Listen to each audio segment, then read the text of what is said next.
어제 반란죄 피의자 신분으로 종합특검 조사를 받은 윤석열 전 대통령은 혐의를 대부분 부인했습니다.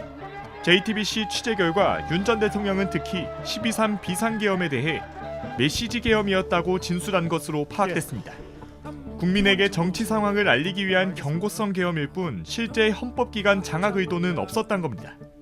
윤 전 대통령은 내란 재판에서도 같은 주장을 반복했지만 인정되지 않았고 1심에서 무기징역을 선고받았습니다. 대국민 메시지 계엄을 친위 쿠데타라고 합니다. 친위 쿠데타를 이렇게 하는 거 보셨습니까?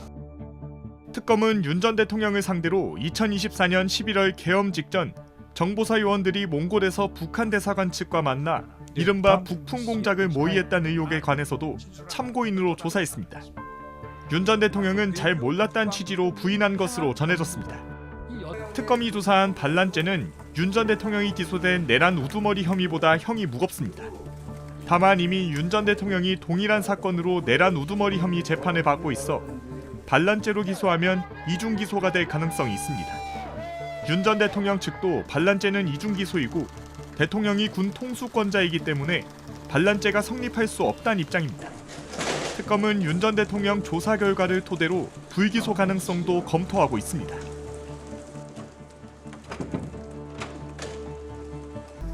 윤석열 전 대통령이 반란 혐의로 2차 종합특검에 출석해서 조사를 받았습니다. 특검은 윤 전 대통령이 군인 신분이 아니지만 김용현 전 국방부 장관 등 군 관계자들과 공모해서 국가기관을 상대로 폭동을 일으킨 만큼 군 형법상 반란 혐의가 적용된다는 입장입니다. 하지만 윤 전 대통령 측은 이미 유죄가 선고된 내란죄에 포함된 행위에 대해서 또 다른 혐의를 적용하는 건 이중 기소라고 반박하고 있습니다. 윤석열 전 대통령이 오늘 2차 종합특검에 출석해 조사를 받습니다. 지난 6일 계엄 정당화 메시지 전파와 관련한 직권남용 혐의 조사 이후 두 번째 출석입니다. 이번엔 반란 혐의 피의자 신분입니다. 12.3 비상계엄을 통해 김용현 전 국방부 장관, 그 밖에 군 사령관들과 공모해 국회와 중앙선거관리위원회에 군을 투입해 국가기관을 상대로 반란을 일으켰다는 게 2차 종합특검의 시각입니다. 반란죄는 군인만 적용 가능한데 특검은 군인과 공모한 비군인 신분 역시 처벌이 가능하다고 보고 있습니다.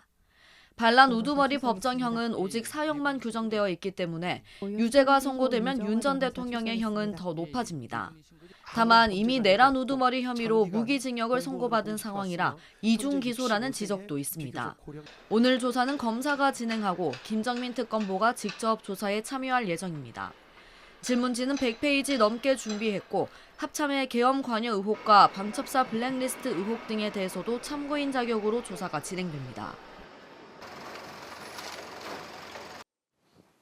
윤석열 전 대통령이 2차 종합특검의 첫 소환 통보에 응하지 않았습니다. 윤 전 대통령 측은 조사를 준비할 시간이 부족하다고 불출석 이유를 든 것으로 전해졌습니다. 종합특검은 앞서 윤 전 대통령을 군 형법상 반란 수괴로 처벌해달라는 내용의 고발장을 접수했습니다.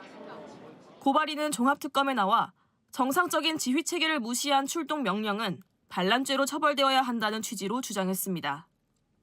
군 형법상 반란죄는 군인들이 무기를 갖고 군의 지휘체계나 국가기관에 반항하는 경우에 성립되는 범죄입니다.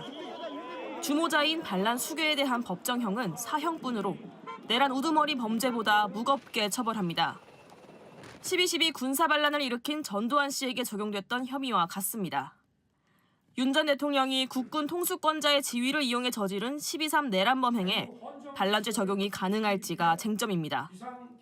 특검은 이 밖에도 전직 정보사령관 노상원 씨 등의 범죄단체 조직 혐의와 관련해서도 윤 전 대통령에 대한 조사가 필요하다고 보는 거로 알려졌습니다. 윤 전 대통령은 지난해 내란 특검과 김건희 특검 수사 과정에서도 구치소에서 버티며 수차례 조사를 거부해 비판을 받았습니다. 종합특검팀은 곧 윤 전 대통령을 다시 소환할 예정입니다. 한편 내란 특검은 징역 7년이 선고된 체포방해 사건 항소심 판결 중 무죄 부분에 대해 상고했습니다.